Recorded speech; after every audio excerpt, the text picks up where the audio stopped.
Ó, Janom, nekem is van, vegyek elő. Jó, nyugodtan vehetsz elő te is soundboardot, mert akkor csak egyedül nekem nem lesz, akinek kéne, mert valamiért bekakáltam a mikrofonom. Az előbb még hallottalak téged, amikor először bejöttél, azóta meg nem kapcsol be. Tehát hiába dugom be az USB-t, nem jön be rajta a LED. Úgyhogy lehet, hogy lesz még egy köröm a Ródnál. Elvitte az egér. Baj, majd azt nevezik road tripnek. Hát az lesz. Na, és te? Hallottam, nagy munkába vagy, Charles. Csak a szokásos, most éppen konyhát felújítottunk. Az jó. És mit kell azon felújítani? Viszonylag régen vásároltuk azt a lakást, amiről szó van, és igazából egy ilyen nagyon szép, homogén dizájnt követett, ahogy beléptél, márvány mintás padlóburkolat, szembe a konyha márványozott, hát ugye műmárvány csempe, és egy... Van pénz. Nem az a fajta, hanem az olcsó. Tehát az olcsó. Olcsó márvány. Nem az hát, az aranyozott, gyémántal kirakott fajta, hanem nem olyan, hanem ez a márvány mintás csempe, és akkor, hogy ez ehhez jól illien sikerült választaniuk egy ugyanilyen márvány erezetes konyhapultot. Na most ez már akkor is sok volt, de most már tűrhetetlen volt is. És hol vetted a hozzávalókat? Hát hol? A szomszédos. Ikea. Ugyan már. Az drága. Ja, Obi. Obi. Az se rossz. És akkor nálatok nincs Ikea, nálunk csak Obi van, Kenobi. Ja. Nem, hát itt nincs Obi. Itt Ikea van, meg mi van még itt? Nem jön. Happy Tree Friends? Ja, nem. Nem, Woody's. Woody's az. Majdnem ugyanaz. Hát aha, Tree az van benne a Woodba. Ja. Az a Toy Storyból szakadt igen. cowboy, aki így új életet kezdett. Igen, és új életet kezdett, és azt mondja, hogy a végtelenbe is tovább. Oh. Én úgy szoktam konyhát felújítani egyébként, hogy veszek egy új kütyüt a konyhába, és akkor fel van újítva. Végülis az se rossz, hogy lefeded mindenféle kütyüvel a pultot, és akkor nem látszik ki alóla, hogy milyen ocsmány. Így van. Már annyira tele van a pult, hogy van ilyen kis egyszemélyes rizsfőzőm, az már rá se fér. És most vettem egy ilyen szendvics sütőt, ami most azt hinnéd, az a klasszikus szendvics, felnyitod, belerakod, lezárod, az csá, de nem. Ez egy egyszemélyes hamburger sütő, kérlek szépen, és jó, többször lehet felnyitni, és akkor így az alsó részén megsütöd a húst, meg az alsó részt, és akkor lezárod, és akkor a felső részben tojást sütsz, és aztán is lezárod, és akkor kihúzod a kis panelt a tojás meg a szendvics között, és kész a szendvics. Nagyon király. De nagyon sok kosz marad utána, az igazság.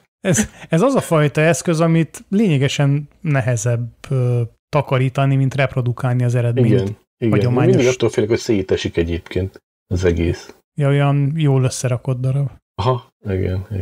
De vicces benne reggelit csinálni egyébként. Legalább, tudod, így közben nem kell kávé, mert annyira fosok, hogy szétesik, vagy valamit megégetek, hogy koncentrálni kell.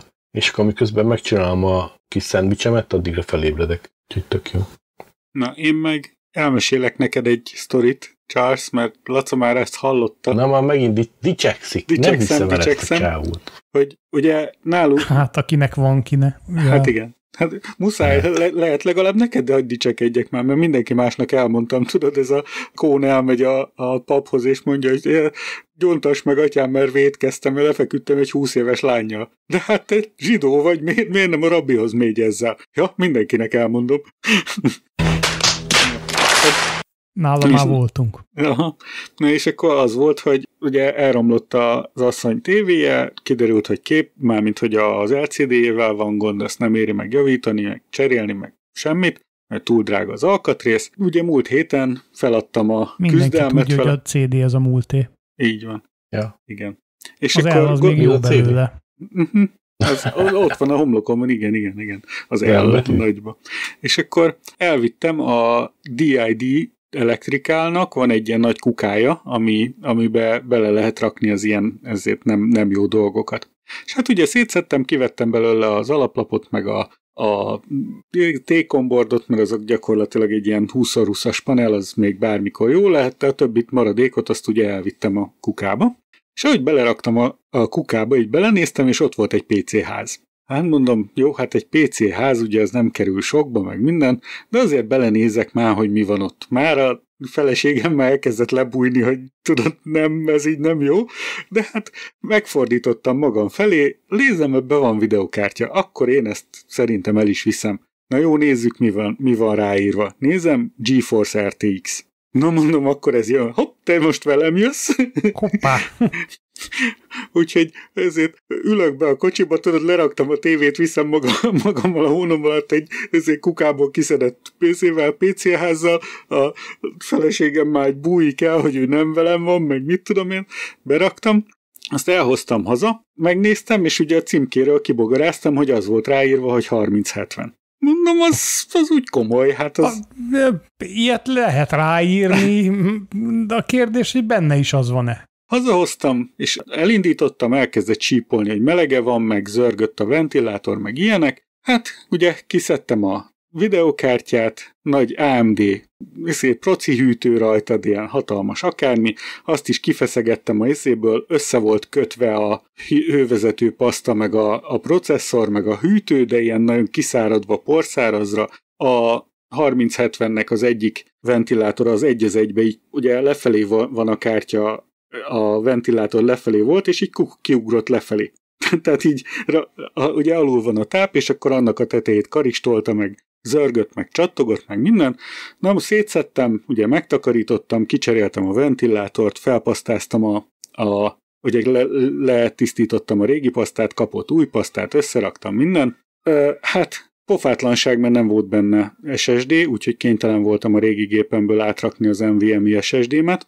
De úgy nem volt benne SSD, hogy valaki elég erőszakosan ki is tépte, ugye? Nem, az a rendes Winchestereket úgy távolították el belőle, hogy így a SATA kábelt azt így kitépték az alaplapból. Tehát a SATA kábelnek, tudod, ez a klippes része, amit tudod, ilyen meg kell nyomni, és úgy húzott ki, na az úgy benne volt, tehát így összenyomtam, kivettem, és akkor úgy ott volt a hely magába. Biztos úgy azért csinálták úgy, hogy ne porosodjon be, amíg a kukába van, igen, és akkor úgy jó. Nehogy baja legyen. És kiderült, hogy egy Ryzen 3900X van benne, 32 giga RAM-mal, ebből mindegyik páros. Tehát úgy van, hogy 2 darab kit, 2 darab Hyperion Fury, meg 2 darab ez a Corsair nem tudom micsoda. A Corsaireken nincs világítás sajnos, de a gamer RAM, de mindegyik úgy van, hogy 1 of 2, 2 of 2. És tehát így összepároztatva RAM benne minden, hát úgy megy, mint a disznó. Én nem tudtam, hogy milyen egyébként a Ryzen processzor, mert nekem sose volt AMD processzorom. Az utolsó nem Intel processzorom, az egy Cyrus processzor volt még az 1700-as évek elején, tehát azóta én Inteles vagyok, de hát kiderült, hogy... AMD vette meg, nem? Hát azt nem tudom. És az biztos, hogy ez a proci összehasonlításokban ez egy 10. generációs i9-nek felel meg ez a processzor, tehát sebességben. Úgyhogy nagyon meg vagyok elégedve a géppel. Annyi, hogy tudod, mindenütt van benne csalás, tehát így megnéztem, egy ilyen gépet hirdetnek, olyan 900 euróért használtam. Tehát egy körülbelül ennyit ér. De tudtam, hogy nincs ingyen ebéd, úgyhogy a processzorhűtővel nem voltam megelégedve, mert az nagyon hangos volt, úgyhogy kapott ezt az all-in-one vizes hűtést, meg nem volt rajta Windows 11 licensz, úgyhogy 3 euróért vettem azt is, úgyhogy 48 eurót már ráköltöttem, úgyhogy ez tehát nem is tudom, hogy. Tehát csak a pénzkidobás van. Egyébként igen, tehát ezt ott kellett volna hagyni, mert ebbe csak döntöd vele a lét innentől. Öntöm vele a lóvét. Ugye egy 7. generációs i5-öt cseréltem le, hát olyan röhögve, ezért túlszárnyalja minden tekintetbe. Ugye meg hogy örültem már, mit tudom én, áprilisban megkaptam a gyerek 1080 Ti kártyáját, hogy milyen jó lesz. Hát ez most egy kicsit combosabb. Csak azzal kell figyelni a Ryzenre, hogy ez a tojásfőző PC. Jó, de hát most vízhűtéses van rajta. Hát abba jó fűzni a tojást, azt már elmondtad nekünk kétszer is. Igen. Én nem teszek rá vízhűtést, mert akkor nagyon lehűti a processzort. Nekem meg télen kell a fűtés, tudod. Hadd fűtse a szobámat. Figyelj, csak rossz helyen jössz így a tojásfőzéssel, mert Lacának van tojásfőzőgépe. Tudom, hogy mindkettőtöknek van tojásfőzőgépetek. Nekem volt, csak volt. Már Lacának van, de nekem volt. Igen, nekem már múlt idő sajnos. Én egy csomó helyen tudok már tojást főzni, úgyhogy mindenem van. Hát figyelj, én most kimegyek itt a teraszra, rögtön megfőnek a tojásaim nekem is. 35 fok van. Tényleg itt. Most 35 fok van Magyarországon, az kemény. Ez nagyon durva. Pedig én mindent megtettem, hogy ne legyen ezen a nyáron meleg. Beszereltettem egy kondit a lakásba, az úgy garantálta, hogy... Hány farádos? Mikro. Kondenzátor, nem kondenzátor. AC-t. Ja, meg DC is van benne, de mindegy. Hát lényeg, akkor tőled van meleg? Nem, hát az a baj, akkor hideg, van Thunderstruck. Azt kéne még most belecsapjon a villám, ne is mondjátok. Abban a pillanatban, hogy elment az ember, egy 15 fokot hűlt le a időjárás, hogy ne kelljen, tudod, hogy ha már van, akkor... Igen. Akkor minek? Akkor álljon. Ez ilyen van, de nyugodj meg. Én tavaly vettem ezt a kis mobil AC-t, ami nekem itt van, és tavaly, amikor megvettem, nekem is ez volt, hogy egyből lement a hőmérséklet, nem használtam. De jó, kirobtam nem tudom hány 100 eurót, nem baj. De azóta megint kell, és tök jó, hogy van, mert itt is néha, most is, már majdnem 20 fok van odakint. Hát ezt kibírja ki? Nem értem. Tehát hőhullám van Írországban is, úgyhogy kell az air conditioner. Akkor be kell rakni a vizet a hűtőbe, hogy megfagyjon jéggé. Hát azt a legkeményebb télen is így kell csinálni, mert itt aztán -2 fok alatt nagyon ritka a hőmérséklet. Belekezdhetünk, ha már így minden off-topicot megbeszéltünk. Mit szóltok? Én még annyi off-topicot tudok, de kezdjünk. Mondjad az off-topicodat akkor. Nem tudom, hát minden off. Közben is off-topicolhatunk nyugodtan, az is jó. Szerintem. Off meg és uralkodj. Podcastünket az Obi nem segítette, ezzel szemben Szerezónak és Hentesnek nagyon szépen köszönjük a támogatásukat. Szervusztok, kedves hallgatók, Queenslandtől Kovasznáig. Ez itt a Híd Nyugatra Podcast 172. epizódja. Ezen a felvételen itt van velünk Charles. Sziasztok. Laca. Sziasztok. És én Isti. A felvétel napján 2025. augusztus 9-e szombat van, az állatkertek napja. Az évből még 144 nap van hátra. És mind hétfő. Szobornak hitte a krokodilt egy férfi, szelfizni akart vele. Az LMBTQ agymosás elől költözött családjával Oroszországba az amerikai apa, akit később a frontvonalra küldtek harcolni. Pillanatokkal a halál előtt még a rátámadó medvével szelfizett az erdélyben szerencsétlenül járt olasz turista. Megcsinálták a Digitális Polgári Körök honlapját.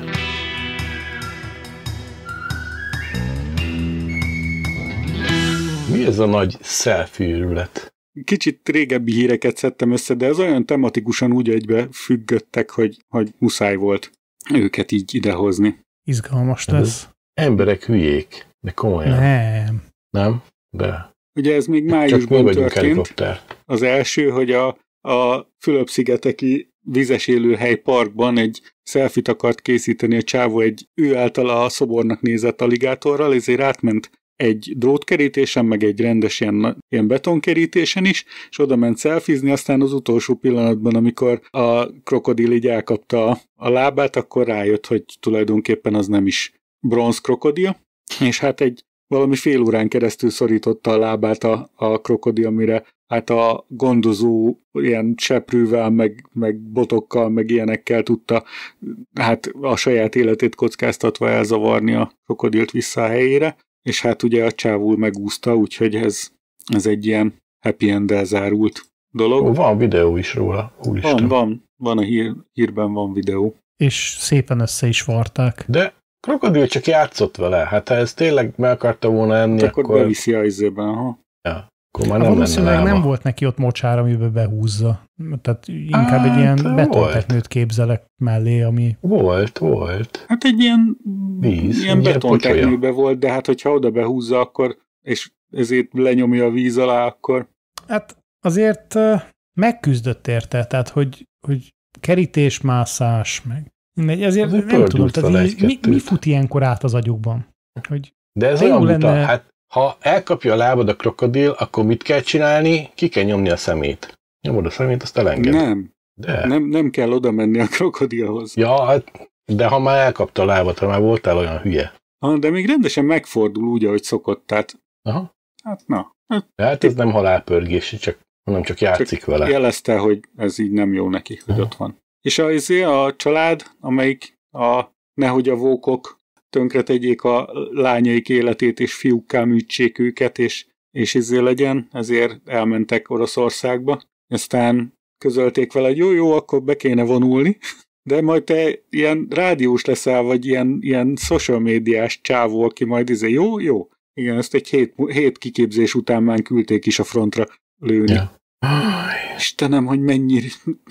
Tehát erre nem tudok. Most te is azt mondod, hogy az emberek hülyék. De azért egy pillanat, tehát azért ez úgy kezdődött, hogy ő miután átköltözött, konkrétan szándékosan csatlakozott a sereghez, tehát őt nem berukkoltatták, ő belépett, mert ő úgy gondolta, idézem a cikket, állampolgársághoz juthat, így próbálta kivívni új honfitársai tiszteletét. Figyelj, azért annál nagyobb tisztelet, mint a hősi halottaknak, amit adnak, az nincs. Ennyi. Hát igen. Hű, hát nem volt. Ja, tehát így mindezt nyelvtudás nélkül. Hát. Tehát, hogy még ha akarja, se érti meg a parancsokat. Jó, de hát tudod, hogy ezt a oroszoknál tudtuk a Leningrád című dokumentumfilmben, hogy az egyiknek adnak lőszert, a másiknak puskát, azt szaladjatok. Tehát azon nem sok magyarázni való van. Hát, a második sor fölveszi az első kezéből kihullót, ugye? Nem úgy szokott lenni? Úgy.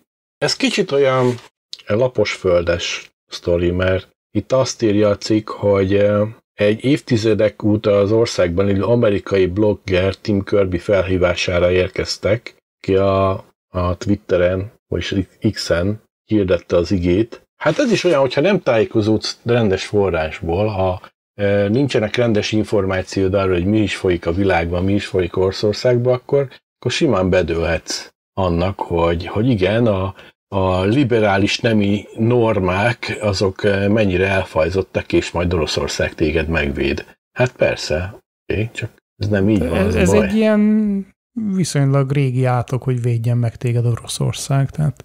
Ja. Csak az a baj, hogy ők messzebb vannak, és tényleg azt gondolják, hogy ez így jó ötlet, vagy nem tudom, tehát ilyen...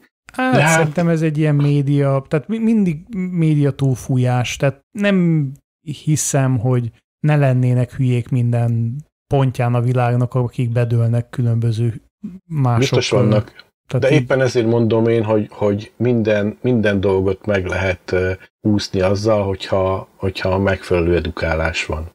Ha megfelelően tájékozódik az ember, akkor az ilyen fake izéktől távol adja. Jó, de hát ki az a barom, aki úgy megy ki tehát úgy költözik át egy másik országba, hogy nem néz át mindent előtte.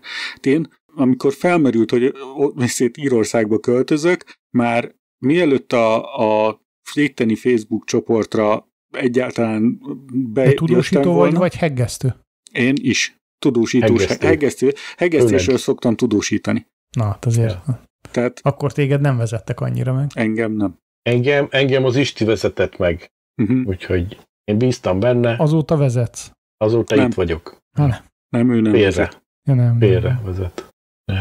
Tehát mondom, én annyi ilyen fórumot, meg mindent átnyálasztam, már tudtam, hogy mi a PPS, meg hogy mik a buktatók, meg hogy lehet mindent, meg mit kell csinálni, meg hogy mindent úgy utána jártam, hogy ne úgy menjek ki, hogy azt se tudjam, hogy mi van. Mondjuk úgy jöttem ki, hogy aztán leszálltam a repülőről, oda mentem a buszsofőrhöz, és nem értettem, hogy mit mond, pedig csak egy jegyet akartam venni.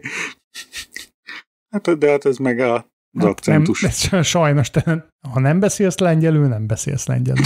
Ja, úgyhogy ez van. De legalább nem lesz, a csávót nem műtik át, ha csak nem kapják el, és akkor az orosz, vagy az ukrán hadifogolytáborban. Összevarják őt is, csak nem 50 öltéssel, mint a krokodilos. Ja. Hát végül is nővély átműtéstől megóvta magát, meg a lányait a férfivá műtéstől megóvta. Csak ennyi számít. Az, hogy meghal a fronton, meg valószínűleg a családja se fog abban a nagy amerikai szabadságban élni, az már egy másik kérdés. De hát tudjuk, hogy szabadság. A LMBTQ közösség az maga a gonosz. És ugye a júliusi hír volt az, hogy a halála előtt a rátámadó medvével szelfizett a csávó, ilyen motorozott a havasokba, megállt, megosztotta a szendvicsét, azt odaadta az anyamedvének, ott volt 2 bocsa. Tudod, amikor megállsz egy bocsos medvénél, és akkor azt elkezdesz vele szelfizni. Hát mondta, hogy bocs. Hát azért ez a hülyeségnek a minősített esete szerintem. Hát nem ismerte a közmondásos kocintó mondókát biztos. Amikor arra motoroztam, akkor eléggé jól elmondták nekünk, hogy ne nagyon álljunk félre. Tehát, hogy ha valami van, akkor is próbáljunk tovább menni, mert... Ja. Vagy arra jön egy medve, vagy egy román. A medve nem játék. Úgy. A medve nem játék, ezt tudjuk, ugye? Mint a Józsi bácsi is azt mondta, hogy 2 dologtól fosok, a mustól, meg a medvétől. Hát ő nem fosott. Az olaszok nem félnek. Azt mondta, mit nekem? Gyere medve. Mikor hallottál olasz medve támadásról? Hát ja. Még olasz medvéről se. Olasz medvé. Orosz medvéről viszont igen. Olaszországban nem nagyon az vannak medvék. Ja. Olaszországban mi a legnagyobb ilyen vadállat, ami van? Hát azt nem tudom. A legveszélyesebb. Az olasz anyós maximum. Vagy Luigi. Luigi. Yeah. It's me, Mario. It is a me, Mario. Jó, volt felkészülve. Csodálatos. Esetleg az amerikai turista az, ami Olaszországból a legveszélyesebb. Mit van, Nintendo-d? Vagy mi ez, Game Boy? Hát ez a másolat Game Boy, nem? Egy másolat Game Boy, egy barátomtól kaptam 3 Linuxos kézi konzolt, mindegyik ilyen kicsit már kiöregedett, és ő neki már sokkal frissebbek vannak, ezért úgy mondta, hogy a gyerekeknek nálam jól fognak jönni, hogy éppen nem működik egyik se, de majd csak megoldom, a 3-ból 2 sikerült feltámasztani, ez a 3. még vár a javításra, de megy rajta az összes Nintendo játék, Super Nintendo, N64, tehát úgy milyen világban élünk már. Még szerencsé, hogy megvannak az eredeti cartridge-ek, gondolom. A Doom fut rajta? Van rajta Doom, igen. Na, legalább az. Hát a Doom, azt tudjuk, az már megy mosógépen is, meg minden. Ezen is van Super Mario játék. Az a Switch, az gagyi, az nem utagassad, mert még a végén brikkelik Nintendo-ék, azt kész. Ja, most leolvassuk a szériaszámot, fölrakjuk a YouTube-ra, és a Nintendo már öli is meg. Igen. Megvettem rá, képzeljétek el a Witcher 3-at. És miért tettél ilyet, hogyha most mondtad, hogy van egy rendes PC-d? Van, hát azért tettem ilyet, mert a Nintendo-nál volt leározás, és a Nintendo-nál ilyen nem szokott lenni, tehát az e-shopban szétnéztem, és 9 euróért adták a 9 euróért adták a Witcher 3 Wild Huntot, úgyhogy magyar felirat benne, meg mit tudom én, tehát ilyen teljesen jó funkciót. Hogyha cartridge-on akarod megvenni, a Witcher 3-at használtan, az olyan 30 euró most. És tök jó, egyébként nagyon szép képe van, nagyon tök jól lehet játszani. Az van, mint PC-n, hogy a lónak a mozgását, tehát hogy ilyen kígyózva megyek vele, tehát mintha nem is lovagolna a Witcher, hanem kígyóval menne, úgy az még mindig kicsit zavaró, de amúgy nagyon szép. Lehet, hogy nem ló, hanem sikló. Hát keszeg, tehát végül is hal. Nem, sikló. Hát ugye síkra van transponálva a ló, és akkor... Lehet azért. De amúgy nagyon szép, mert legalább 25 percet játszottam vele, egy 100 órás játékból, úgyhogy majdnem ki van játszva. Akkor lemerült az aksi, értem. Nem, még annyi se. Még annyit se tudtál elérni, hogy legalább egy akkumulátor lemerülést elérni. De hát mindegy, végül is jó. Most ugye lett egy tévém is, egy 4K-s tévé, aztán most rá van dugva a Nintendo Switch, úgyhogy már az asszonynak vettél a tévét? Neki is, csak ugye ez a tipikus... Oké, elfelejtettem, Írországban máshogy működnek a dolgok. Nem, ez úgy van, hogy az asszonynak megvettem 365 euróért az 50 colos tévét a Tesco-ba, de előtte ugye végignéztem, hogy lehetne ilyen normális méretű tévét olcsón venni, és ezért minden ilyen digitális áruházban, mint például az Amazonon, meg itt-ott mindenhol néztem tévéket. És ez úgy van, hogyha nézel az Amazonon mondjuk telefont, és aztán egyszer csak megveszed azt a telefont, az egyiket a sok közül, akkor attól kezdve aztán még több telefont akar neked eladni. Természetesen, hiszen okos és megtanulta. Megtanulta, hogy te telefont akarsz venni, sőt Amazon. Már vettél is egyet, úgyhogy komoly vásárló vagy, úgyhogy ezek után csak telefonra lehet szükséged. És valahogy ajánlott nekem egy ilyen 150 50 euró környéki áron egy 4K-s 43-as tévét, ami 60 000 forint körüli ár magyarra átszámítva, ami szerintem még Magyarországon is elég. Ezért is van benne egy OK Google, meg megy rajta a Plex, meg ilyenek, 4K HDR10, úgyhogy megvettem. És ez milyen márkájú? Egy magas TCM, TLC, TC, 3 betű van rajta. TCL.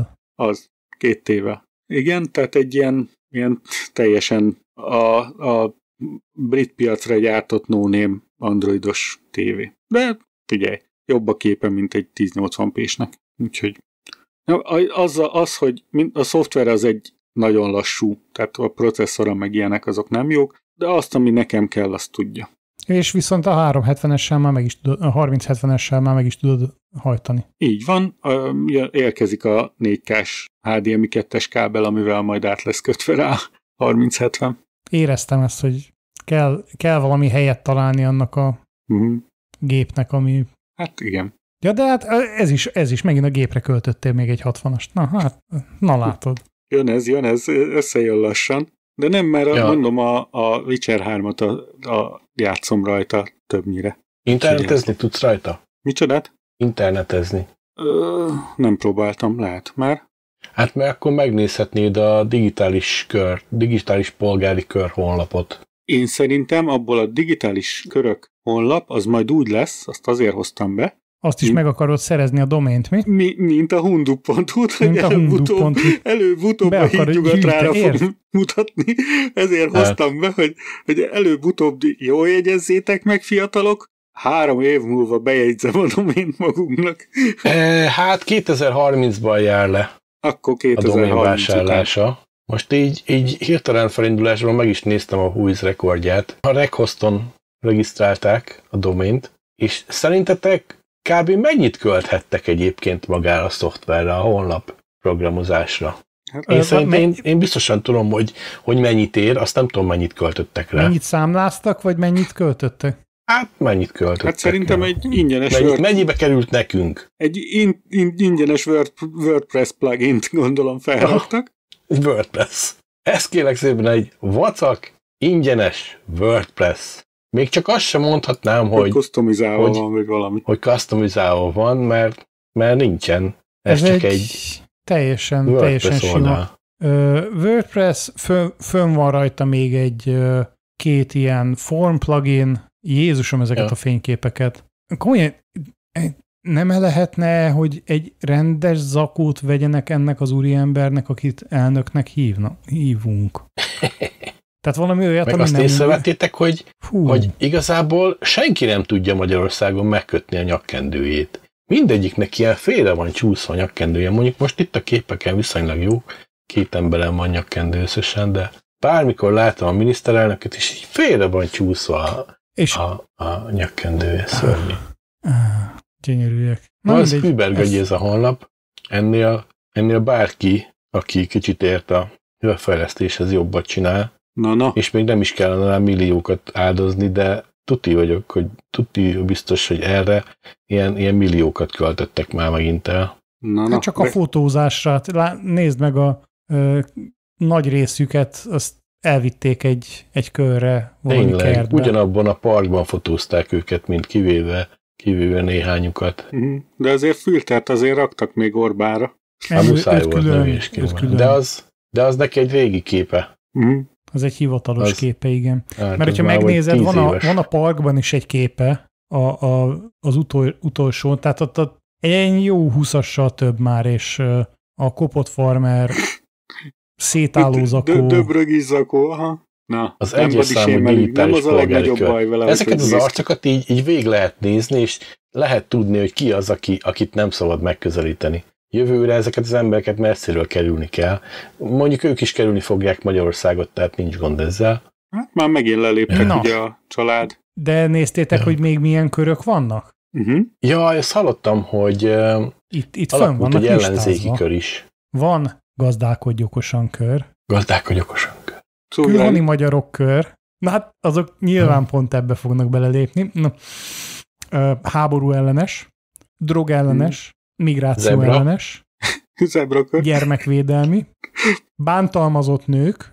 Fradi. Tehát itt érezhető, hogy vannak ilyen... Nevelési, oktatási kör. Honnan szereztek szakembert ehhez? Mert nem tudom, hogy honnan. Mesterséges a jó intelligencia arcokba? kör. Jó arcok Van kör. jó arcok kör. Hát a És jó látszik, arcokban a mesterséges intelligencia van bent. A zebrát most már muszáj Mesterséges megnéznem. Azt nem lehet intelligencia. megnézni. Nem, sajnos nem. Büszkeség kör. Van Pride kör? Aha, Azt a- meleg büszkeség. Az menő. Van. Ki csinált De még egyébként kör? gyönyörű, mert a honlapon a budapesti és a büszkeség egymás mellé került, mint polgári Ja, kör. Jámbor András És felolvasható rakott budapesti egyet. büszkeségnek is. Az se rossz, igen. Jámbor András csinált egy a devizahitel károsultak polgári körét, azt hiszem. Az első ellenzéki digitális polgári kört megcsinálta. De milyen jó. Érdekes, hogy ez nincs ott a listába. Nem, de az a baj, hogy ezekkel az ilyen, tehát ha valaki nem fogja fel, hogy ez mekkora irónia, hogyha valaki csinál egy ilyet, akkor azt hiszik, hogy komoly, és akkor ha komolynak gondolják, akkor az Orbánnak a narratíváját erősíti. Tehát ezzel nem kell foglalkozni, az kész. Tudod, mivel kell foglalkozni? Hogy feliratkozzatok a csatornára, mert az nagyon fontos, és ne úgy, mint ahogy, igen, és ne úgy, mint a Szájer Józsi, hanem nézzétek a YouTube-on, és akkor nyomjatok csengőt, meg hallgassátok meg bárhol, ahol szoktátok podcastot hallgatni, és akkor ott is értékeljetek minket nagyon jóra, vagy olyanra, amire értékeltek, meg kommenteljetek, meg lájkoljatok, meg osszátok meg mindenkivel, akivel csak lehet, hiszen nekünk az jó lesz, állítólag. És nektek is jó lesz. Most ebben nem mennék bele, hogy ez a karma, ez hogy jön ide, de higgyetek nekem. Meg kinek a karma. Igen. Na figyelj már, Charles, akkor most a izével a zárt osztály, akkor az most egy hosszabb pihenőre ment, vagy téli álmot alszik nyáron? Átmenetileg leálltunk az adáskészítéssel. Most nyárra biztosan, és a nyár végében lehet, hogy még esetleg következő nyárra is, de elképzelhető, hogy visszatérünk, hiszen ezt már megnéztük, hogy rengeteg hozzánk hasonlóan sikeres média arcnak a visszatérése az legalább annyira sikeres lesz, tehát akár megduplázhatjuk, vagy megnégyszerezhetjük a Patreon támogatóink számát csak azzal, hogy egy kis kihagyás után visszajövünk. Egyébként... Ügyes. Ugye? Igen. Szerintem 100-szorozzátok meg így inkább a Patreon feliratkozóitok számát. Igen, ez egy kicsit ambiciózus cél, de nem elérhetetlen. Hát egyértelmű. Mert ha lenne egy akkor már akkor nehezebb lenne, de így, hogy 0 van, így mondhatsz akármekkora számot, amekkorát csak akarsz. Persze. Ezt tanulhattuk a polgári köröktől is, nem? Így van. Igen. Jaj, ott is van, számolják, hogy hány darab polgári kör van, meg hányan vannak már. Igen.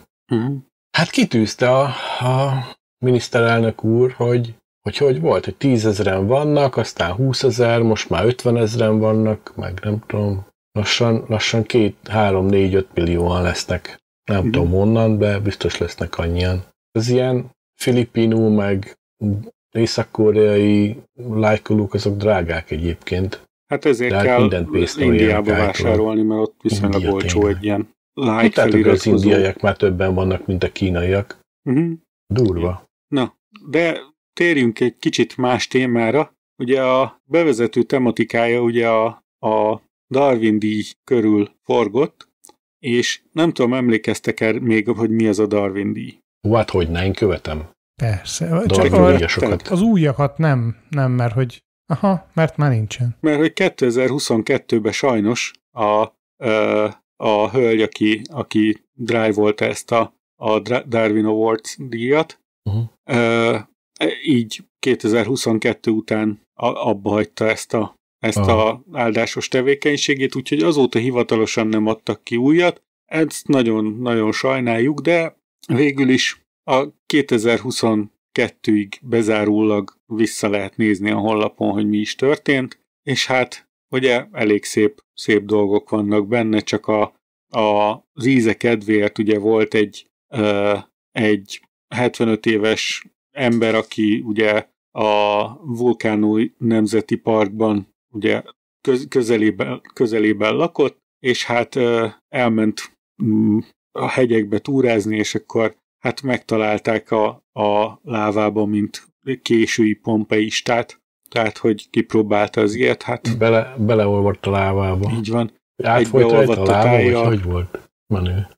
Ugye volt szó egy orosz katonáról, aki talált egy MacBookot, és úgy döntött, hogy a golyóálló páncélt kiveszi a mellényéből, és MacBookkal pótolja, és hát ugye ezt a mítoszvadászok kiderítették, hogy 5 MacBookon is átmegy egy lőszer, és hát bele is halt ez is, amikor a páncél mellény helyett ugye a MacBookon keresztül lőtték le. Hát igen, ez nem hiszem, hogy az lett volna a célja, hogy ezzel ő védekezzen, hanem szerintem inkább ott akarta hazacipelni a szarjét. Na jó, de hát akkor miért nem mögé tette? Vagy elé, vagy? Nem fért be. Yeah. De megtalálta a zsebet. Megtalálta azt, hogy figyelj, van benne ez a rohadt nehéz biztos Fénylap. Azért rakták be, hogy ne formátlanodjon el a Jackie. És arra jó egy MacBook is. Pont akkora, mint a MacBook. Tudj bele, aztán... Így van. Ráadásul hát a MacBook az vastagabb, tudni, mint egy páncéllemez végül is. Gondolhatta, hogy akkor ez még jobban megvéd. Igen, csak az a baj a MacBookkal, hogy ugye lehet, hogyha valaki volt, és mondjuk le van lokkolva, akkor ugye, hogyha iCloud lock van rajta, akkor nehéz használni, nem? De a golyó ugyanúgy átmegy rajta. Az mondjuk igaz. Tehát a golyót ezt nem érdekli az iCloud lock, ez így igaz, de hogyha véletlenül nem halt volna meg bele, és hazaviszi, lehet, hogy akkor is jobban jár azzal a vaslemezzel, mert azért többet kap. Így van, meg azt föl lehet rakni a platnira, áram nélkül, meg mire jó a MacBook. Én iPad-del láttam egy ilyen videót, hogy egy azért az is nem tudom, a nagyapájának vette egy iPad-et a kis hölgy, és mondta neki, hogy itt az új tablet, és hogy működik nagypapa az új tablet, és akkor mutattam, hogy elég jól megy, és mutatta a konyhába, hogy azon vágta fel a zöldséget, hát tablet. És akkor az arra teljesen jó volt. Igen. Hát szerintem arra tökéletes. Könnyen tisztítható cucc, mert nem próbáltam még. Persze, teljesen jó. Én nem raknám be a mosogatógépbe. Azzal lehet vágni répát simán. Hát a Gorilla Glass az valószínűleg kibírja ezt a karcolódás nélkül, hogyha nem kerámia késsel vágsz rajta, de... Igen. És azért tudjuk, hogy van, aki bírja a Gorilla Glass-t. Na, ki? Nem? Nincs meg?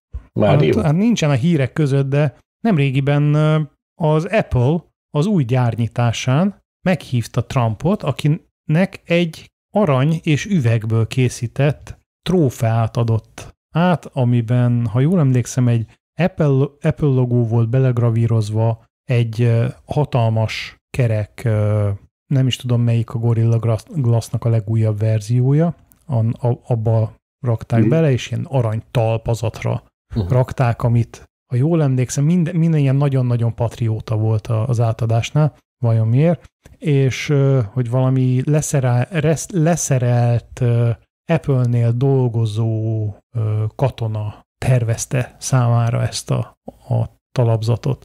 Nagyon-nagyon büszke volt rá, csodaszép egyébként, akár nyitóképnek is használható. Mindenképpen utána keresünk.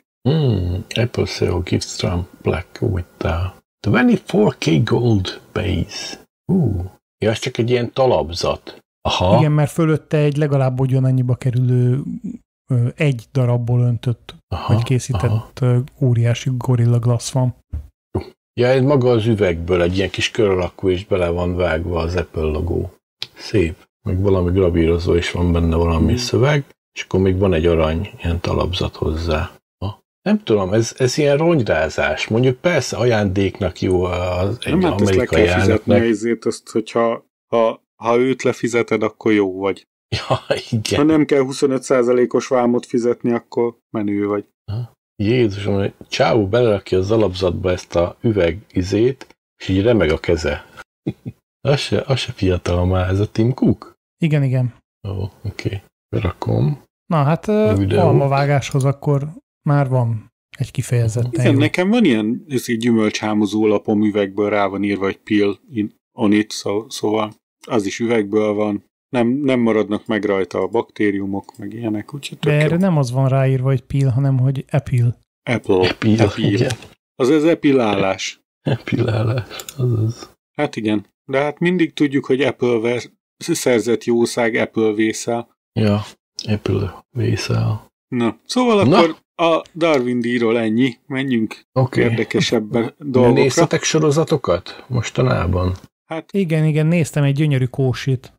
Na mit? Hát kósi sorozat, nem? Mindegy. Kósi? Nem tudom mi ez. Mindegy. Rég volt a matematika. Ja, jó van. Úgy már igen. Igen, annak ha kósiról az van első szó, szezonját akkor volt egy nagyon jó kósis sorozat, amit néztem. Kocsis. Az első szezonjával számoltam csak. A Twisted Metalnak kijött a második szezonja. De még nincs magyarul, úgyhogy sajnos. Ja, jó. Az igaz. Én azt hittem, hogy nyugaton. Nem néztem. Én nem tudok. Az elsőt sem. Főiskolára is csak úgy jelentkeztem, hogy majd valahogy elvégzem, majd nem tudom. Megkérem ChatGPT-t, hogy fordítsa.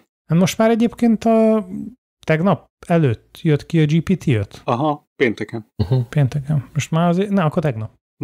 Hogy igazából sok újdonság nincsen benne, csak még gyorsabb, még jobb, tehát még egy kicsit így pödörtek az eddigi tudásán. Mondjuk azt nem fogja fel, hogy én, ha kutyával akarok utazni, és szedje össze az úti tervet, hogy Tulomorból Miskolcra át akarok menni úgy, hogy a kutya végig velünk legyen, és nem lehet se a kenelbe, se a kocsiba egyedül, tehát akkor lehet a kocsiba, hogyha mi is ott vagyunk vele.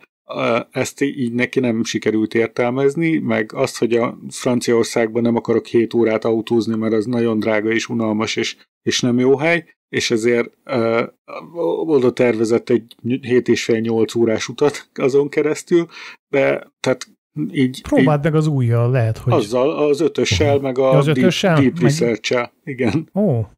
De hát én mindig mindenkinek mondom, hogy a ChatGPT meg ezek az AI-ok, ezek nem mesterséges intelligenciák. De. Egyáltalán nem azok. Ezek generatív AI-ok, search AI-ok, ezeknek semmi önálló gondolatuk nincsen. Ja, nem is egy önálló gondolatot vártam tőle, hanem optimalizálja nekem ezt az utazást, hogy Tulomorból elérjek Miskolcra értelmes határidőn belül, egy megállóval valamikor éjfél körül, és tehát egy ilyen mert egy ilyen 27 óra az utazás, tehát egy ilyen 13-4 óránként jó lenne egy szállás, akkor, hogy azt valahova tervezze be, erre betervezett az egyik úton 3-at, a másik úton azt mondta, hogy Birminghamnél vegyek ki egy B&B-t, mondom, ha Birminghamnél kiveszek egy B&B-t, inkább megállok Gyurikánál aludni egyet, mondjuk ő neki nem kötelessége. Ezt mondjuk ő nem tudja, legalábbis reméljük. Hogy Gyurika ott lakik. Igen. De hát akkor is. Tehát túlzóak az elvárásai, tehát ezek buták, ezek buta algoritmusok, amik átnézik a netet, próbálnak kikalkulálni dolgokat, meg ami nincs fenn a neten, azt ők se fogják tudni. Hát, ezek pont fenn. Tehát én azt vártam el tőle, hogy nézze meg a kompjegyeket, hogy Dublin, Anglia, mit tudom én, Rosslare, Fishburne, Cork, nem tudom micsoda, meg Rosslare, Sherbrooke között mennyi lenne a jegy, meg hogyha Anglia felé megyünk, akkor még egy Dover-Calais, vagy egy Dover-Dunkirk közötti jegyet is nézzem meg rakja bele az Eurótunelt, és mondja azt, hogy itt ez ennyi, ennyit kell autóznod Angliába, de hogyha a kompa jössz, akkor ennyivel drágább, hogy árba hogy jön ki, hogy időbe hogy jön ki, ennyi. Ez nem intelligencia kell, ez csak össze kell gyűjteni a megfelelő mennyiségű információt a különböző komptársaságokhoz, hogy azt mondja, hogy jó, itt menj át az Irish Ferryvel, itt meg a Stena Line-nal, és akkor ebbe lesz pet cabin, ebbe lesz kutyás fedélzet, amin kint lehetsz, amikor akarsz. Tehát ez kellett volna. Én nem okosságot kértem tőle, ez inkább statisztika. Hát meg azért ne felejtsük el, hogy az intelligenciának is vannak szintjei, és hogy is mondjam, már jó pár emberen túlhaladott már a pár verzióval korábbi is. Hát igen. És ezzel nem az AI-t dicsértem. Nem. Visszaküldtek nekem egy RMS, tehát hogy hibásnak mondott terméket, ez megint pénteken történt, az volt, hogy egy ilyen beépítő keretet fordítva raktak, csavaroztak fel, ezért visszaküldték a teljes terméket. De benne volt a hibajegybe, hogy ők azt hibásan... vagy mi? Mit? Egy teljes toronydarut? Nem, ez egy ilyen, olyan, mint egy érintőképernyős kapcsoló. És ennek a tartóját fordítva csavarozták fel, ezért nem árt meg benne a helyén, de ezt így le is írták, és azt mondták, hogy nem rögzül szilárdan a helyére, és ezért visszaküldik. De ott volt benne hogy tulajdonképpen ők egyszer felrakták fordítva, és az úgy nem volt jó. Miért nem próbálták meg még egyszer rendesen felrakni? És ha rendesen felraktad, akkor minden jó, és akkor tartja a helyén, meg mit tudom. Tehát nem törték el, hibátlanul működik, egy zsírúj termékről van szó, és annyit kellett volna, hogy azt a 4 csavart kicsavarják, illetve hát azt már ki is csavarták, de megfordítja a keretet, és visszarakja bele a és volt hozzá leírás, hogy kell összeszerelni? Persze. Volt hozzá használati utasítás, hogy kell kijavítani ezt a fajta hibát? Hát ezt lehet, hogy nem. Na ugye. Most már szépen bele kell rakni. Ez van. Mindig, amikor visszajön egy panasz az ügyféltől, akkor nem az ügyfél a hibás, bármennyire is ostoba, vagy nem is tudom, de mindenképpen neked van vele dolgod. Nekem nincs, de nem annyi dolgom lesz, hogy tovább eszkalálom a főnökségnek, hogy itt mindenki hülye felkiáltással, és akkor utána... Itt? Mindenki. Igen. Ja, ezért nem szabad eladni Amerikába dolgokat, mert... De ezt helyi hülyék próbálták meg beépíteni. Nincs ráírva, hogy nem lehet macskát szállítani a mikróba, akkor... Na, igen, megnézted a Sandmannek a második részét? Mint hogy a második évad második része kijött. Én végignéztem. Azóta már jött ki új rész. Azt tudom, azokat is nézegettem. Nekem a legutolsó rész már, az megy egyébként ilyen hozzáadott rész, egy ilyen mellékszál, az annyira nem is érdekelt. Persze nem, meg lehet nézni, de a sorozat le lett zárva, kész, tehát nagyon bután lett lezárva, őszintén szólva. Szerintem. Marvel? Nekem nem tetszett. Még nem. Én nem láttam még ezt az Eyes of Wakandát, ez mi ez? Ez egy 4 részes kis sorozat, a Disney Plus-on elérhető. Ilyen ez rajzfilm, nem? Nagyon gagyin animált, de animációs film. Arról szól, hogy ezek a külföldi ügynökei, mint például az, amikor ugye a Fekete Párduc első részében ugye az egyik wakandai kém, vagy ilyen beépített ügynökkel találkoztunk.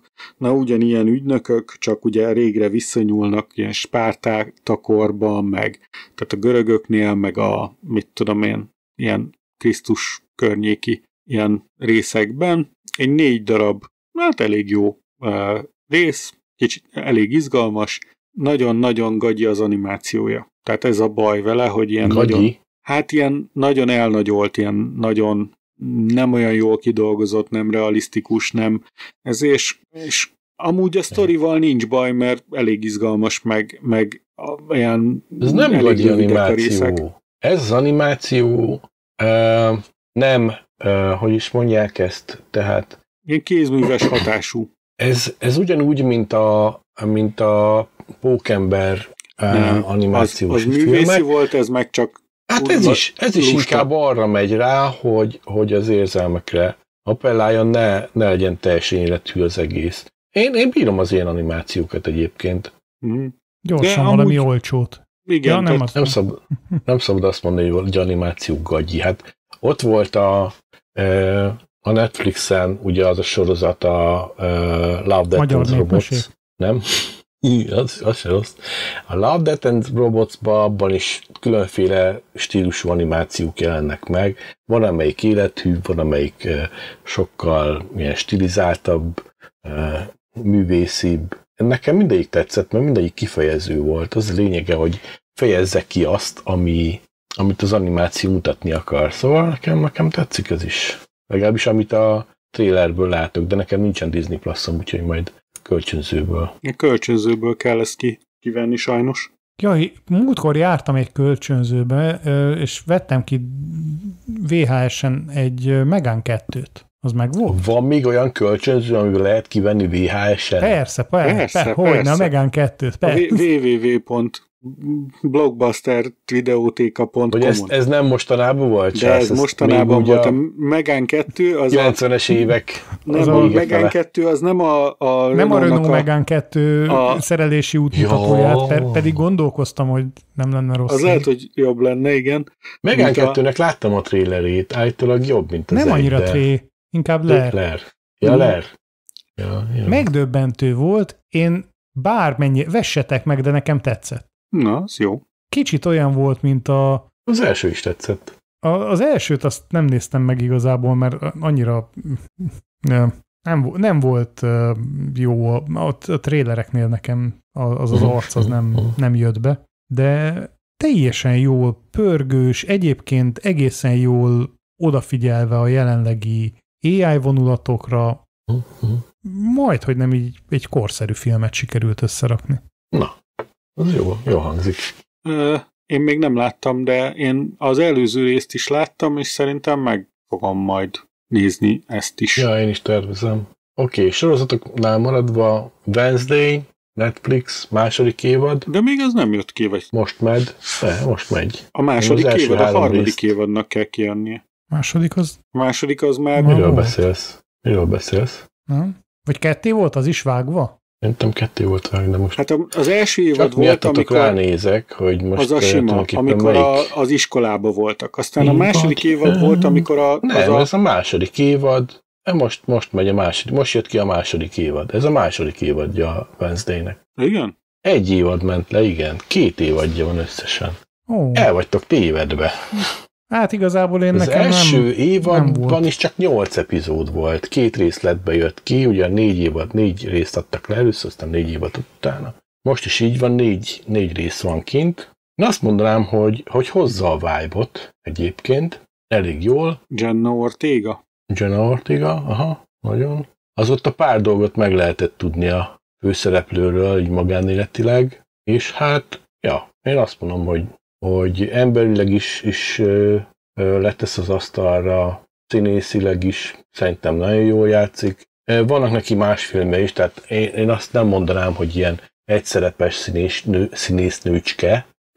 Úgyhogy, mindenkinek ajánlom a Wednesday második évadját. Na, hát akkor jó, akkor én teljesen azt hittem, hogy ezt most hogy azért nyomja az arcomba a Netflix, hogy az előző év, hogy nézzem vissza, mielőtt megjelenik a harmadik évad, de hát akkor vissza kell nézni. Ez fut. Na. Ongoing. És mi ez a Untamed? Untamed, ez is egy Netflixes sorozat. Nem tudom, mikor jött ki, de most így az is azt hiszem új.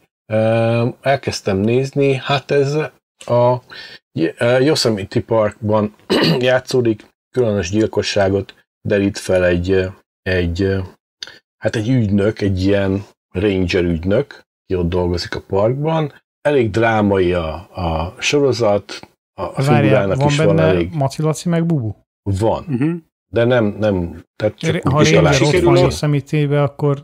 Sikerül a piknik kosarat ellopni? Szerintem igen. Nem láttam őket, csak a hangjukat hallottam háttérbe. Akkor muszáj lesz megnézni. Meg volt a Maci Laci, megpróbált betörni a házba, azt láttam, de elzavarják. Nem adtak neki kaját.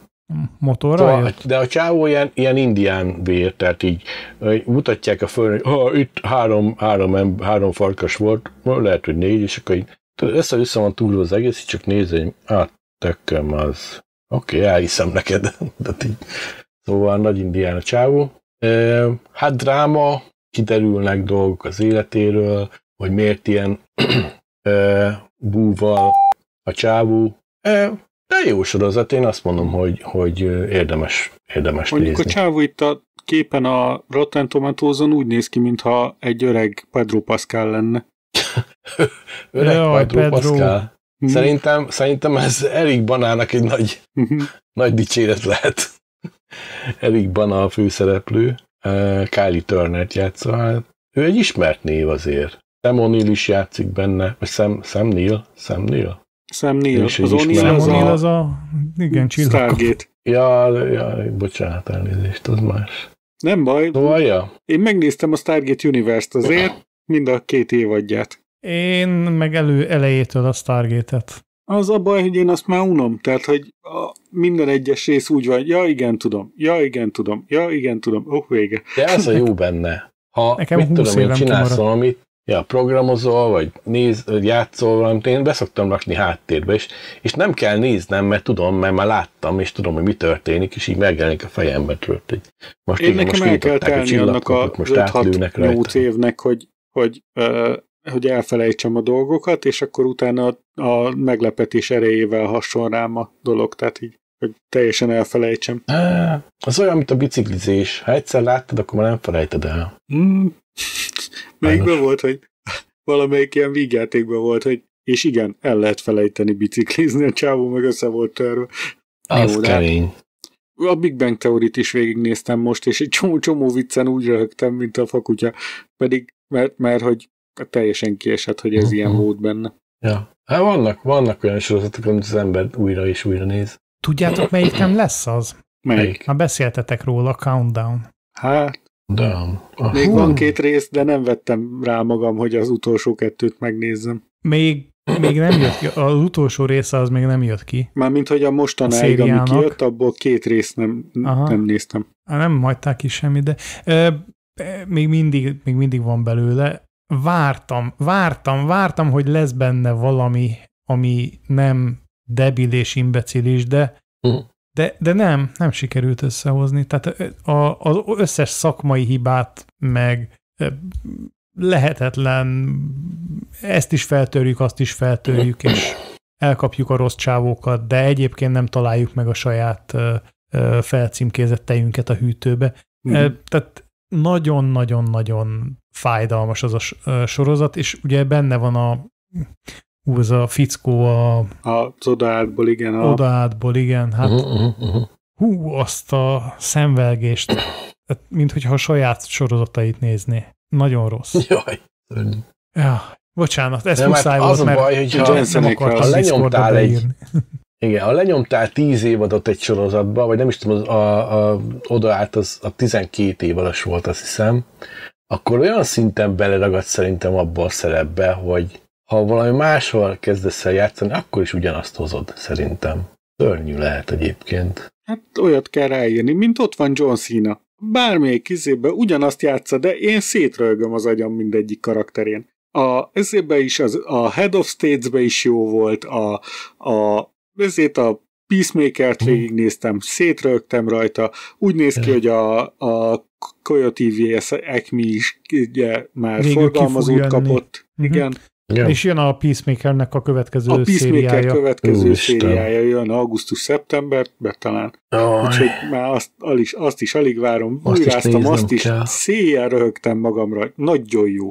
Tehát John Cena for President, illetve mint ahogy a Head of State-ben láttuk, az már benne is volt. Hogy nem annyira menő, de egyébként jobb, mintha.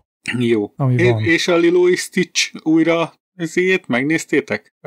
Live action. Élőszereplős filmet. Élőszereplőset majd csak személyesen, tehát így miért? Kezet akarsz fogni Stitch-el? Tehát az van, hogy ez az összevarrott kis figura, a Stitch, tehát hogy az egyik animációt átváltották egy másik fajta animációra. Az elején semmi értelme nincs. Egyébként meglepően jó a film. Tehát az, hogy nagyon rég láttam a Lilo és Stitch-et, nagyon-nagyon rég. Én abszolút nem emlékeztem rá. Tudom, hogy nem mintha nem ezek lettek volna benne. Tehát mintha a vége azt szerintem megváltoztatták, meg belenyúltak, tehát az biztos, hogy ezen átforgattak. De szerintem jót tett neki. Tehát teljesen élvezhető, teljesen jó kis sorozat, film. Én nagyon-nagyon élveztem, nagyon tudtam vele menni. Megható. Szerintem ez egy jól eltalált, tehát nem úgy, mint az Oroszlán király, vagy a Hófehérke, vagy ezek, tehát azok nevetségesek voltak. Hófehérkéből nem beszélünk. Ez szerintem egy teljesen vállalható, jó kis szórakoztató mozi lett belőle. Én ezt ajánlom, én azt mondom, hogy ezt nézzük. Tehát aki nem viszonyog a régi Lilo és Stitch-től, az szerintem nyugodtan rápróbálhat, mert eltelt már annyi idő, hogy elfelejtsd, hogy milyen volt az előző. Bár ez teljesen fölösleges volt szerintem újra csinálni, de végül is, hogyha valaki jobb minőségbe szeretné megnézni, mint az eredetit, akkor szerintem egy tök jó. Nem feltétlenül szükséges, de nem is teljesen fölösleges remake volt. Nem úgy, ha már nem feltétlen szükséges. Vagy mondjad. Ha nem feltétlen szükséges, meg említettétek Pedro Pascalt nemrégiben, aki, hogy is mondjam, szerintem már kezd azokra a babérokra pályázni, hogy ki szerepel a legtöbb rossz filmben, vagy sorozatosan egy év alatt. A Materialisták című film. Én mindenkinek nagyon javaslom, aki szereti a romkomot, az is kerülje. Tehát egy olyan, megvan a Hallmark. Igen, a Hallmark filmek. Na, azt képzeljétek el Pedro Pascallal. Értem, hogy fiatal, már nem fiatal, és még mindig kell neki a pénz, de nem mindent kell fölvenni a nézd, földről. Pedro Pascal most egy nagy név Hollywoodban, ő most a nagy húzónév. Ő most a aktuális üdvöske. És úgy gondoljátok, hogy kezd Bruce Willis esedni? Szerintem nem, inkább... Ezt még Bruce Willis se vállalta volna. Hát azért szegényről csak jót vagy semmit, de jót nem tudok mostanában. Hát szegénynek már nincsen sok hátra. Na viszont mi legyen az így neveld a sárkányod, az viszont, hát az majdnem ugyanaz, mint a Lilo és Stitchnél, ugye, hogy megcsináltak egy rajzfilmet az animált sárkányokkal egy élőszereplősbe, amiben animált sárkányok vannak. Tehát lecserélték az animált sárkányt egy animált sárkányra.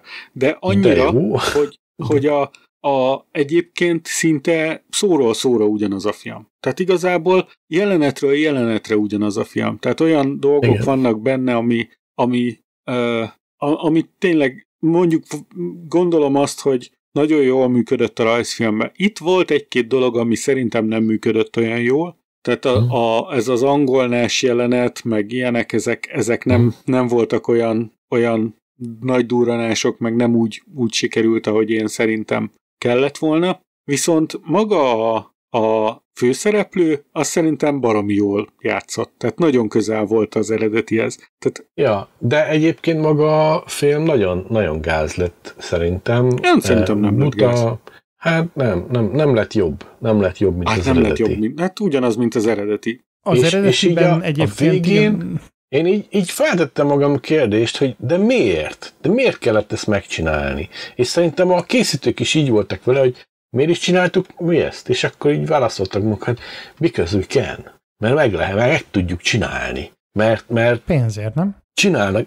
Pénz, igen. De ez szerintem egy, nem tudom, kidobott pénz volt szerintem. Én mondhatok rá egy indokot, hogy miért kellett ezt megcsinálni? Hogy? Gerald Butler miatt. Semmi más, de az a csávó annyira jó volt benne, hogy egyszerűen eszméletlen volt. Tehát én azt, hogy így átültetni az valós életbe egy rajzfilm karaktert, ennyire rajzfilmesen maradva eljátszani, hát ez az ember színész. Tehát jól csinálta, mondjuk. Ő játszott a faterját. Igen. Izének. Tehát kicseszett jó volt. Mondjuk most látom, hogy Nick Frost is benne van. Aha. Nick Frost, ja, igen. Ő volt a kovács. Akire azt mondta a Gerald Butler, hogy annyira kemény, hogy a legpuhább része a foga. Wow. De ezt a fűzőbe is azt mondták, tehát ez magába a rajzfilmben is így volt, tehát na mindegy. De azt mondom, hogy ez egy nagyon, szerintem Gerald Butler egy zseniális volt benne. Én ezt, tehát ha semmi másért, ezért megéri megnézni, amit ő alakít a filmbe. Ha tudnám, hogyha nem gondolnám azt, hogy ebből nem lesz semmi, akkor azt mondanám, hogy ezért megérni az első Oscar jelölését, ha még nem volt. De szerintem volt. Ja, én azt mondom, hogy nem volt végül is rossz film, csak ez, hogy nem értem, miért kellett megcsinálni. Nem adott hozzá az eredetihez túl sok mindent. De hát aki csak ezt látta, és az eredet nem, annak biztos nagyon-nagyon tetszett. Hát mert utána 2 évre rá ki tudják hozni a következőt, meg a következőt, meg a következőt, mondjuk mert igaz, van, mennyi? 4-et csináltak már belőle? Igen, és nem is voltak olyan vészesen rossz egyik se. Kereslet kínálat. Amíg az emberek beülnek a moziba rá, addig Ennyi. Na és akkor horror téma. 28 évvel később. Végignéztétek? Én megnéztem. Méghozzá ma délelőtt. Hát én nagyot csalódtam benne. Nem a kertész Srác volt nagyon egy rázza a gyilkos? fejét. Nem a, nézted meg, vagy nagyon nem tetszett? nem a kertész volt a Nem gyilkos. nézek horrort. Ez nem igazán ilyen scare horror, meg ilyen Hát nem azért, ilyen de jumpscare, meg ilyenek. Hát nem mondanám, hogy jumpscare. De lehet, hogy túl sok zombis filmet nézek, meg túl sok zombis játékkal játszok, de nekem annyira nem volt jumpscare, meg annyira nem volt félelmetes. Szerintem kicsit értelmetlen volt. hát az, meg tehát nekem azt tetszett a 28 évvel később, de ugye 28 nappal később, meg a 28 héttel későbbbe, hogy tulajdonképpen itt a zombik, azok nem zombik, hanem ezek fertőzött emberek, akik éhen halnak, akik megfulladnak, akik nem ilyen, ezért nem csak fejlövés végez velük, hanem tehát bármibe belehalhatnak, lehet rájuk nyugtatót lőni, mert az is hat rájuk, meg ilyenek. Tehát nekem ez tetszett az egészben. Az, hogy csináltak belőle ilyen szteroidos Terminátor zombit, akire nem hatott az, hogy hozzávágtak egy kézigránátot, meg átlőtték a szívét nyillal, meg ilyenek, ez elvette ezt a kicsit realisztikusabb ízét ennek a történetnek. Az még mindig nagyon tetszik, hogy itt az első, tehát ez volt az első film a 28 nappal később, ahol ilyen szaladós zombik voltak. Mert addig mindig csak ilyen lassú mozgású akármi zombik voltak, és hát ők hozták be azt, hogy szaladhat egy zombi. Hát azért, mi volt az? Később volt a World War Z. World War Z. Az későbbi. Jó, de abba futkároztak elég gyorsan. Hát igen, de akkor is ezt hozta be. Oké. Tehát ez is. Úgyhogy nekem az nagy csalódás. Az, hogy jön a következő része, és nem tudták egy film alatt befejezni, az megint csak egy olyan, hogy szerintem volt benne annyi üres járat, hogy így is el volt húzva, hogy lehetett volna nyugodtan. Én is tekergettem benne, ja. Nyugodtan kijöhetett volna egy filmbe az egész, hogy legyen megoldása. Ez teljesen mesterségesen külön választották. Lehet, hogy azt mondták, hogy hát vagy 2,5-3 óra lesz a film, vagy megcsinálja 2 órásba, és akkor lesz benne vagy egy kis odaültettek filler. volna valakit, aki ért hozzá, és kivágja belőle a fölösleget, és akkor lett volna egy jó film. Ja. Hát vagy kiszámolták, hogy figyelj, akkora volt a produkciós költség, hogy egy filmből ezt nem tudjuk visszahozni, akkor rakjuk bele még a B-rolt is az elsőbe, és húzzuk ki 2. Igen. És pedig megcsinálták volna, a hogy 2 órába összerakják az egészet, aztán utána majd kiadnak egy 4 órás rendezői változatot összevész. De hát nyilván az kevesebbet hoz a konyhára. Hát igen, mert sorozatnak biztos nem volt jó már. Így viszont kapott egy gyenge értékelést a Rotten Tomatoes-on. Most éljenek vele. Nem baj, jövő felvételre már szerintem sikerülni fog majd behozni ezért. A Fantasztikus 4-est az addigra már meg lesz. Ja. Annak jó kritikái vannak. Szeretik, mondjuk annyira ez nem fog annyit hozni a kasszáknál, mint amennyit vártak megint, de állítólag egész jó lesz. Ja. Hát igen. Nem tudom, nekem az eredeti film az tetszett, az eredeti gárdával, meg a Silver Surferrel. Melyik? Tök jó volt. Mert 2015-ben is volt? Mindjárt ránézek, mindjárt mondom fejből. Mondjad fejből. Fantastic Four. Volt, amelyikben volt, az nem Idris, hanem Jessica Alba volt a csodalány. Jessica Albás. Az volt 2002 környékén? Igen. Az olyan régen volt. Fiam elment moziba megnézni, és egészen 2005-ben nyilatkozott róla. Igen. A 2005-ös, na nekem az bejött. És egyébként a 2005-ös filmben lévő fákját láttuk ugye a Wolverine és Deadpoolban is. Tehát ő, vagyis hát Chris Evans fákjája igen. Jelent meg a filmben. Úgyhogy nekem azt tetszett az a film. De hát nekem Green Lantern is tetszett, tehát én nekem mindegy, tehát nekem már reszeltek. Neked már mindegy. Ha már zöld lámpás filmet mindegy. Is tudtad élvezni, szóval hogy hívják azt? Ryan Reynolds. Ryan Reynolds. VR-ba kéne nézni. Ja. Viszont a 2015-ös nekem egyáltalán nem jött be. Hát, én meg azt néztem újra. Nekem az... Hát, az egy... nem volt jó. No, nem. Hát ez borzalmas volt. Miles Teller, mint Mr. Fantastic, meg nem tudom, most ebben a filmben is, hát nem tudom. Pedro Pascal lesz. Pedro Pascal, mint Mr. Nem Fantastic. mondod abba is. Hát nyilván. De, ezt nem tudtad? Nem tudtam. Most nem követem. A Superman filmet is lehet, hogy jól meg kéne nézni, mert arról is jókat írnak.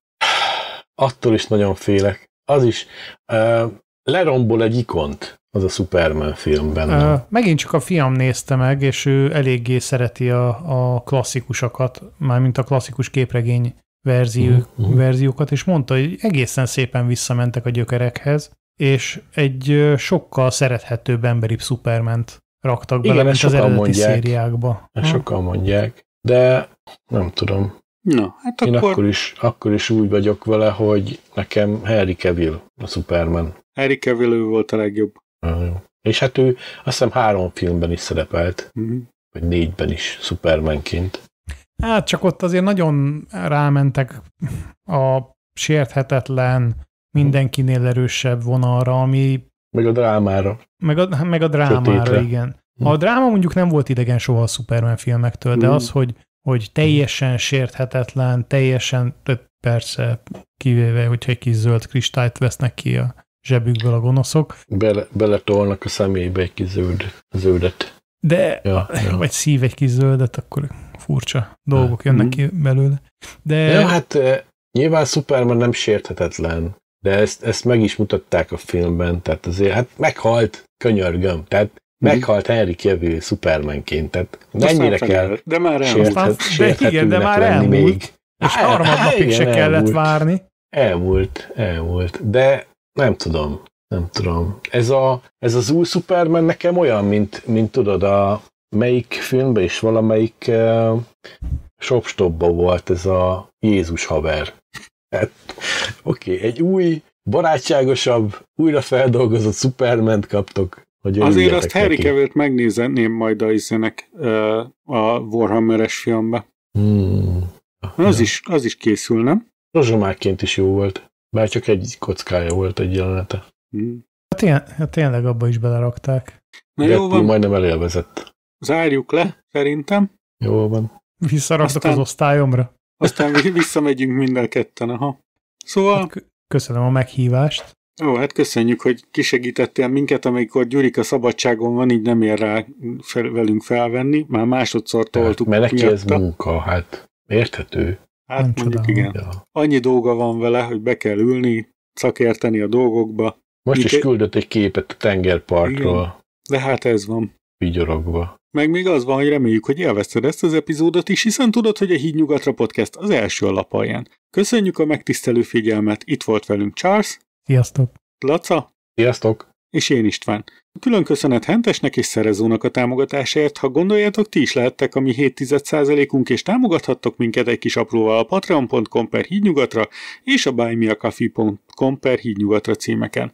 Kérlek, nézzetek be az epizódjegyzetekbe, mert itt találtok érvényes meghívót a Discord csatornánkhoz, ahol minden nap van valami érdekesség, valamint hozzászólhattok az adásokhoz, és megoszthatjátok az esetleges témaötleteket itt is, amiről beszélnünk kellene. Gyertek ledoszolni a honlapunkat, ami hídnyugatra.hu, vagy a hundub.hu címen található, hát sajnos még ezt a digitális köröset még nem tudtuk megvenni. Ezen keresztül az összes adás MP3-ban letölthető a Deep Webről, és itt található show notes teljes változata, vagyis az adás rövid tartalma és a linkgyűjtemény arról, amit az epizódon terítéken volt. A viszonthallásra legközelebb.